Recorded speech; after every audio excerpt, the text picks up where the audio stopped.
इस शो में दिखाए जाने वाले सारे जोक्स असली हैं। खबरों की गारंटी हम नहीं लेते।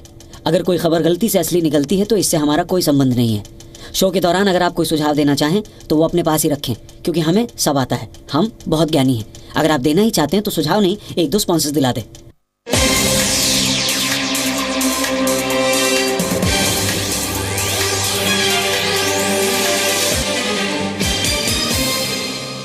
नमस्कार, मैं हूं सुधीर चौधरी। कंफ्यूज मत होइए, ये डीएनए नहीं है। डीएनए रात 9 बजे से शुरू होता है, लेकिन आज मैं आधे घंटे पहले ही आपके सामने आ गया हूं।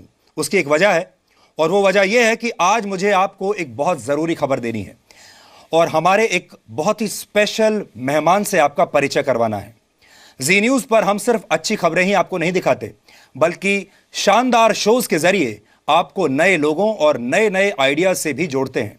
हम जो भी करते हैं हमेशा धाकड़ तरीके से करते हैं, इसलिए हम जी न्यूज़ पर आज से आपके लिए एक नया शो लेकर आ रहे हैं और उस शो को होस्ट करेंगे एफएम रेडियो के धाकड़ आरजे रौनक। रौनक को आपने अब तक बउआ के नाम से भी रेडियो पर जरूर सुना होगा, लेकिन आज से आप रौनक को जी न्यूज़ पर देख भी पाएंगे और सुन भी पाएंगे। नोट कर लीजिए, हर गुरुवार और शुक्रवार को रात 8:27 पर। तो स्वागत कीजिए हमारे नए शो फन की बात का और उसके नए होस्ट आरजे रौनक का। And have lots of fun. Thank you very much Sudhir sir. इतना अच्छा बोला आपने। ऐसा तो मेरे घर वाले भी कभी मेरे लिए नहीं बोले। Raunak, don't take it so seriously. अच्छा, ऐसा टीवी पर कई बार करना पड़ता है। ठीक है, बट वो छोड़ो, ये बताओ कि प्लान क्या है। देखिए, बजट आ चुका है, पॉलिटिशियंस की रैलियां हो रही हैं। इसके अलावा जो बातें हैं, जैसे कि एक मिनट, मुझे लगता है काफी लंबा चौड़ा प्लान है, लंबा चौड़ा सीन है तुम्हारा। हाँ। मुझे मेरे शो की तैयारी करनी है। प्लीज, 9 बजने वाले हैं। ठीक है, मैं चलता हूँ। आप हमारे दर्शकों के साथ बहुत सारा मजा कीजिए। All the best. Total fun की बात। Thank you very much Sudhir sir. तो यहाँ से जा चुके हैं, लेकिन बजट आ चुका है और बजट पे मैंने आपके लिए गाया है एक स्पेशल गाना। थोड़ा सा उसको सुनिए, उसके बाद बताता हूँ कि आज के शो में क्या है, मैं कौन हूँ और पूरा का पूरा प्रोग्राम क्या है। Take a look. बजट को यूं सारे समेटे हुए, अरे मंत्री जी किधर जा रहे हो?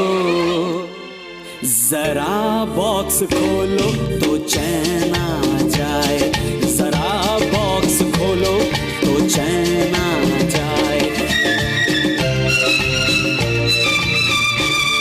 कहे हो के राहुल जी इनसे खफा, कभी अच्छे दिन मोदी जी लाइए। नहीं है समझ तो सुने जेटली, तू पीसी का नंबर और बतियाइए। खड़े होके संसद में मुस्काए वो, यूं 2-4 शेर ऐसे फरमा रहे हो। जरा बॉक्स खोलो तो चैन आ जाए, जरा बॉक्स खोलो तो चैन आ जाए।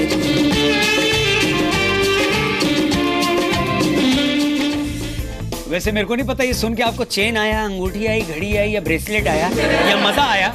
और वैसे भी मजा क्यों आए, पहला शो है हमारा।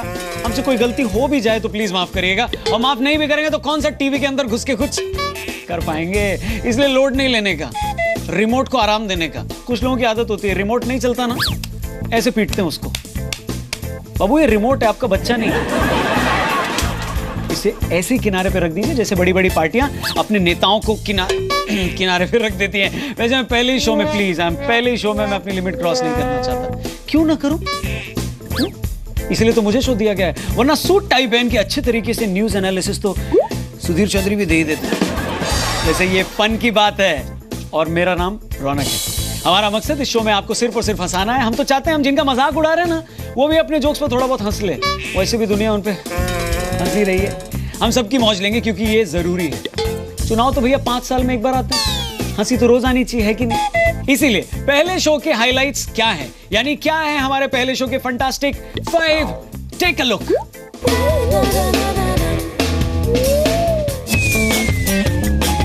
अरुण जेटली का सूखा बजट, जिसमें उन्होंने आम आदमी पार्टी का किया प्रचार। कैसे, वो दिखाएंगे। आम बजट, जिनमें डॉक्टरों की हैंड राइटिंग सुधारने के लिए नहीं आया कोई पैकेज। सोशल एक्सपेरिमेंट किया एक हमने, जिसका नाम है वो वाली बात। इसमें बात करी हमने बजट की, जनता से। बीजेपी बनी यूपी की आम आदमी पार्टी, फ्री वाईफाई देने की घोषणा। और आखिर में जैसे बेबी को बेस पसंद है, सल्लू भाई को केस पसंद है, उसी तरह राहुल को अखिलेश पसंद है। बॉस, अकड़, इस शब्द पे कभी आपने ध्यान दिया? इस शब्द में कोई मात्रा नहीं होती, लेकिन अकड़ हर इंसान में थोड़ी थोड़ी मात्रा में होती है। आप तो मुस्कुराने लगे। वैसे एक शब्द होता है बजट, इसमें भी कोई मात्रा नहीं होती, लेकिन बजट हर हिंदुस्तानी को थोड़ी या बहुत मात्रा में हिला के रख देता है। मैं तो कहता हूं, जो लोग 79 और 89 में फर्क भी नहीं जानते ना, वो भी बताते हैं कि अरुण जेटली को ना एक्सपेंडिचर टैक्स पे ध्यान देना चाहिए था। भल्ला जी बताइए। 28 दिसंबर 1952 को दिल्ली में जन्मे, 2014 के इलेक्शंस में अमृतसर से हारे, फिर भी मोदी जी के प्यारे अरुण जेटली जी ने फाइनली बजट पेश करी है। यह बजट इतना सूखा था, एक्सपर्ट्स की माने तो इतना सूखा था, जितना कि पेश करते करते अरुण जेटली का गला सूखा जा रहा था। इस बार अरुण जेटली ने जो शेर पढ़ा, पहले तो मैं आपको वो शेर सुनाना चाहता हूं। इस मोड़ पर घबरा के ना थम जाइए आप, जो बात नहीं है उसे अपनाइए आप। डरते हैं नई राह पे क्यों चलने से, हम आगे आगे चलते हैं, आइए आप। जेटली जी आप भूल गए, आपको बजट पढ़ना था। आम आदमी पार्टी का पंजाब में चुनाव प्रचार नहीं करना था। कितने बार आप बोला इसमें? ना मैं झुकने वाला हूँ, ना मैं डरने वाला हूँ, और ना मैं टूटने वाला हूँ। वैसे ये ये आम बजट में रेल बजट को जिस तरह से लपेटा गया है, उससे पता चलता है कि सरकार में कोई तो है जो लपेटने वाला भी है, सब फेंकने वाले ही नहीं है। वैसे रेल बजट में वित्त मंत्री ने ऐलान किया कि 2019 तक सभी कोचेस में बायो टॉयलेट अटैच हो जाएंगे, लेकिन एक सबसे बड़ी चीज वो मिस कर गए। वो टॉयलेट वाला मग वो चेन से बांधा जाएगा या नहीं सर, उस पर कोई क्लैरिटी नहीं मिली हमें। कई लोग बोले इतना पुराना जोक मार रहा है। मैं जानता हूं ये जोक उतना ही पुराना हो गया जितना पुराना कश्मीर मुद्दा, और कुछ दिनों में ये जोक अडवाणी जी की उम्र का हो जाए। मैं पहले ही शो में अपनी लिमिट क्रॉस नहीं करना चाहता, पर क्यों ना करूं, इसीलिए तो प्रोग्राम मुझे दिया गया है। वरना सुटाई में अच्छी न्यूज एनालिसिस तो सुधीर जी भी दे ही देते हैं। खैर, बजट की और क्या क्या हाइलाइट्स हैं वो भी मैं आपको बता दूं। इस बजट में हाईवे के विकास के लिए 64,000 करोड़ का फंड दिया गया। 64,000 करोड़। अब उम्मीद है कि भाई हाईवे पे ही चलाएंगे, फुटपाथ पे नहीं। इसके अलावा क्लीन माई कोच एसएमएस करने से आपका कोच भी साफ कर दिया जाएगा। Are you serious? कोच साफ कर दिया जाएगा। कायदे से ये सुविधा तब होनी चाहिए थी जब भारतीय क्रिकेट टीम का कोच ग्रेग चैपल हुआ करते थे। खैर, डॉक्टरों के लिए 5,000 सीटें भी बढ़ाई गई हैं। अरुण जी, आपने इस बजट से ना खासा मेरे को निराश किया। मतलब डॉक्टरों की हैंडराइटिंग सुधारने के लिए एक अलग से फंड की घोषणा कर देते। खैर, वो भी नहीं की सरकार ने। इसके अलावा 2018 तक ब्लैक फीवर, 2020 तक चेचक और 2025 तक टीबी खत्म कर देने की बात भी कही है। सीधे से कही है ना, आप 2030 तक सारे डॉक्टर ही खत्म कर देना चाहते हैं। फिर ये 5,000 सीटें किसके लिए? तीर्थ स्थान जाने के लिए बढ़ाई है। वैसे तीर्थ स्थान से मेरे को याद आया, पर्यटन और तीर्थ स्थलों के लिए भी अलग से ट्रेनें चलाई जाएंगी। अडवाणी जी और मुलायम जी देख लीजिएगा, आप में से विंडो सीट पे कौन बैठेगा और बीच वाली बर्थ पे कौन। मैं पहले शो में अपनी लिमिट क्रॉस नहीं करना चाहता, और वैसे भी क्यों ना करूं, इसीलिए तो शो मुझे दिया गया है। वरना अच्छे तरीके से सूट टाई पहन के न्यूज एनालिसिस। तो आगे बढ़ते हैं। अब आपके काम की बात। 3 से 5 लाख कमाने वालों को आधा टैक्स, मतलब 5% टैक्स लगेगा। वैसे फन की बात, ये शो देख रहे लोगों को इस बात से कोई फर्क नहीं पड़ना चाहिए। क्यों? यहां बात कमाने वालों की हो रही है। अच्छा, आप भी कमाते हैं तो फिर ये शो देखने का टाइम कहां से मिला आपको?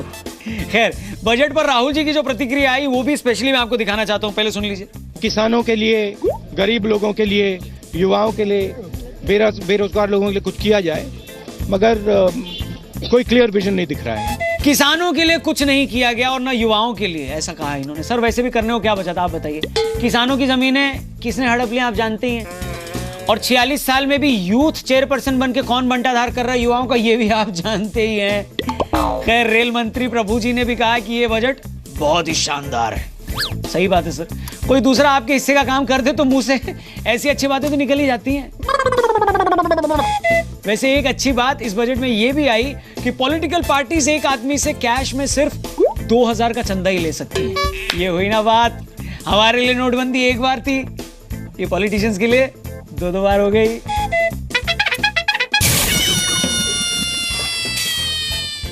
वैसे बजट से ठीक कुछ दिन पहले मैं भी जनता के बीच गया था और उनसे करी मैंने वो वाली बजट वाली बात। और आपको पता ही होता है, हर हिंदुस्तानी के माथे पे लिखा होता है, कृपया यहाँ ज्ञान ना बांटे, यहाँ हम सब ज्ञानी हैं।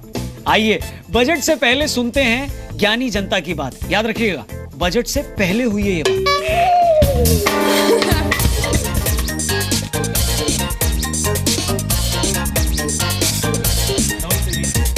बजट के बारे में हम लोग बात कर रहे हैं। आपको मालूम है आम बजट है? हाँ। क्या लोगों को पता है बजट आने वाला है? आपको पता है बजट आने वाला है? बजट मीन्स मतलब मैं समझी नहीं।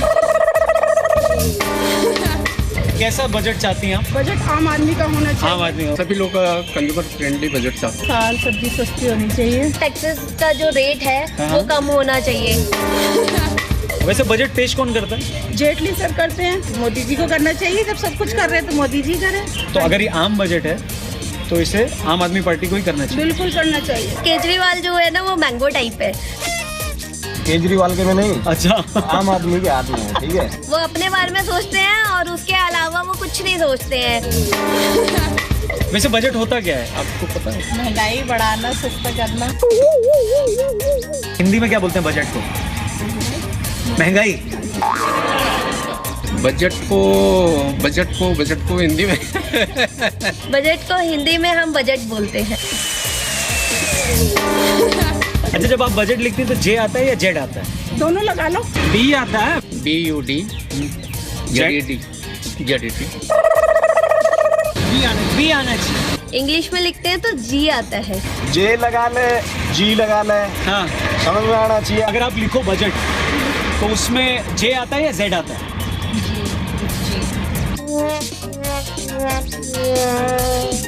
तो ज आता है। जेड या जे? जी जे। अरे यार तुमने तो इंटरव्यू ले पकड़ रहा है। और रे हमारी प्यारी जनता, मतलब जनता को ये भले ना पता हो कि बजट में जे आता है या जेड आता है, लेकिन जनता को ये जरूर पता है कि फिस्कल डेफिसिट के लिए सकल घरेलू उत्पाद में 4.1% का अगर टारगेट रखा जाए तो इस कृषि प्रधान देश भारत की मुद्रास्फीति दर में 7.45% की संवैधानिक वृद्धि हो सकती है, जिसका हमारे प्रति व्यक्ति औसत आय पर कोई खासा असर नहीं पड़ेगा। जैसे मेरी सांस फूली ना ये बोलते बोलते, वैसे कुछ लोगों की बीजेपी का घोषणा पत्र देखते देखते सुनते सुनते बाकी पार्टियों की सांस फूल गई। बात यूपी की कर रहा हूँ। अब देखिए, बजट से उत्तर प्रदेश पहुंच गया हूं मैं। घोषणा पत्र रिलीज किसने किया था? बीजेपी का। खुद वो व्यक्ति जो गांधी जयंती के ठीक 20 दिन बाद यानी 22 अक्टूबर को जन्मे और उम्र में सलमान खान से ठीक 1 साल बड़े हैं।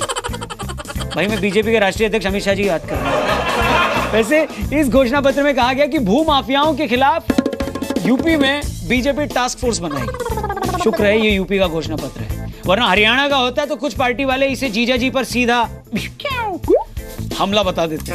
वैसे इस जोक के बाद जीजा जी का क्या रिएक्शन हो सकता है देखो ना। Are you serious? Are you serious?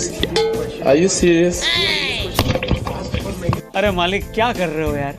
वो माइक है, गरीब की जमीन नहीं है जो आप मार दोगे। सॉरी मैं पहले ही शो में लिमिट क्रॉस नहीं करना चाहता, आप जानते ही हैं। वैसे क्यों ना क्रॉस करूं लिमिट, इसीलिए तो मुझे प्रोग्राम दिया गया है, वरना अच्छे तरीके से सूट टाई में बढ़िया न्यूज एनालिसिस तो आगे बढ़िए। इसके अलावा उस घोषणा पत्र में यह भी कहा गया कि कॉलेज में मुफ्त वाईफाई की सुविधा मिलेगी। मुबारक हो यूपी वालों, आपको आपके हिस्से का केजरीवाल मिलने वाला है, फ्री वाईफाई, यू नो।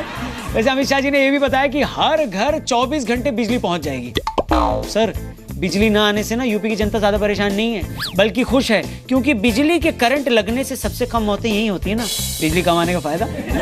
आगे घोषणा पत्र का एक और पॉइंट, कॉलेज स्कूलों के पास एंटी रोमियो दल बनाए जाएंगे बॉस, जो ऐसी जगहों से मजनुओं को हटाएंगे। मतलब एक तरफ आप वाईफाई बांट रहे हो, दूसरी तरफ लैपटॉप दे रहे हो, तीसरी तरफ फ्री डाटा दे रहे हो, और उसके अलावा रोमियो के खिलाफ दल भी बना रहे हो। कम ऑन, मतलब बचे हुए डाटा से बंदा क्या करेगा? यूट्यूब पे फन की बात देखेगा क्या? वैसे फन की बात आप यूट्यूब पे देख सकते हैं, पर कब कहाँ कैसे वो हम आपको आगे बताएंगे। वैसे एक तरफ घोषणा पत्र जारी हो रहा था और वहीं दूसरी तरफ दो युवराज मीडिया के सामने एक दूसरे के तारीफों के वो बांध रहे थे। तारीफों का क्या होता है यार? वानर सेना ने सीता मां को बचाने के लिए लंका तक पुल बांधा। और इसी प्रेस कॉन्फ्रेंस को मैंने अपने स्टाइल में थोड़ा डिकोड किया। कैसे? कुछ सवाल मैंने यहां से किए, जवाब वहां से आए। अगर आप देखना चाहते हैं तो देखिए। मेरा पहला सवाल यहां से, राहुल जी, अखिलेश जी, ये पहला प्रोग्राम है फन की बात, क्या कहेंगे? मैं आपका दिल से स्वागत करना चाहता हूं और नमस्कार करना चाहता हूं। Thank you very much. एक बार जरा माइक अखिलेश जी को भी दे दीजिए ना, ऐसे ऐसे। अखिलेश, आदरणीय अखिलेश यादव जी। अखिलेश जी नमस्ते। आपके माथे पे बाल आ रहे हैं, पहले वो ठीक कर लेते हैं। Thank you. वैसे उत्तर प्रदेश आपके हिसाब से क्या है? अब तो पूरे के पूरे मुखिया आप ही उत्तर प्रदेश के हैं। उत्तर प्रदेश देश को रास्ता भी दिखा देता है। रास्ता तो आपने अपने चाचा को दिखा दिया है। वैसे राहुल जी, ये सब क्या हो रहा है? मतलब समझ नहीं पा रहा हूँ, ये आप लोग साथ में, मतलब ये गंगा और यमुना का यहाँ पे मिलन हो रहा है। प्रगति की सरस्वती, प्रोग्रेस की सरस्वती इस मिलन में से निकलेगी। Ganga and Yamuna, you mean देश की दो सबसे दूषित नदियां वो मिल रही हैं, तो प्रगति की सरस्वती निकलेगी। और सरस्वती अदृश्य रहती है, मतलब आप लोगों की प्रगति भी दिखाई नहीं देगी। वैसे सॉरी, अखिलेश जी ने जो चाचा जी के साथ किया उस पे राहुल जी आपको कुछ कहना है? अखिलेश अच्छा काम कर रहा है, लेकिन वो पूरी तरह से चाचा को पार्टी से निकाल भी तो नहीं पाए। अखिलेश ने पूरी कोशिश की। How cute. अब मैं पॉलिटिक्स का सवाल नहीं करूंगा, पक गया हूं मैं पॉलिटिक्स की बात कर करके। आप ये बताइए कि अगर आप लोग की ये पार्टनरशिप सक्सेसफुल होती है तो क्या सैफई में कोई जैसन टाइप का बनेगा क्या? मतलब आप में से कोई भी जवाब दे दे, जो भी उम्र में बड़ा हो, मेरे को प्रॉब्लम नहीं।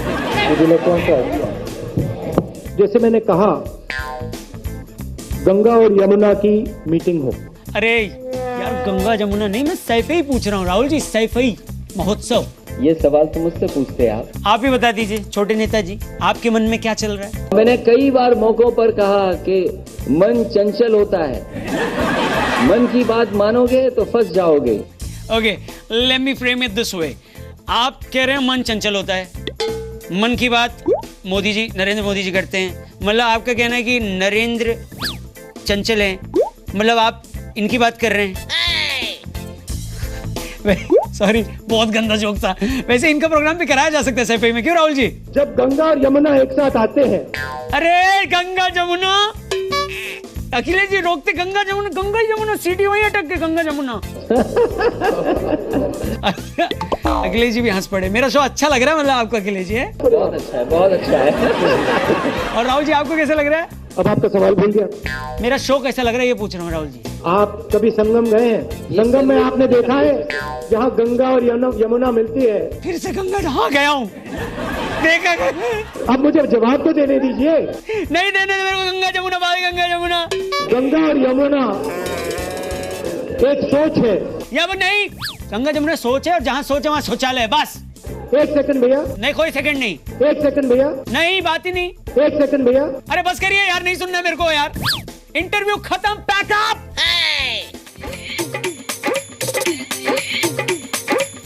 म्यूजिक आया कान में। अब मैं आपको बताता हूँ, ये पूरी की पूरी प्रेस कॉन्फ्रेंस को मैंने एकदम क्रिएटिवली 1.5 मिनट के अंदर निचोड़ के रख दिया है। कैसे? एक गाने के माध्यम से। आप जानते हैं बेबी को बेस पसंद है, सल्लू को केस पसंद है, और ये देखिए राहुल जी को अखिलेश पसंद है। सुनिए, एक साझा प्रेस कॉन्फ्रेंस करके अखिलेश यादव और राहुल गांधी जी ने, यानी पंजे और साइकिल ने अपनी दोस्ती दिखाई, बस पे करी चढ़ाई और एक रोड शो कराया।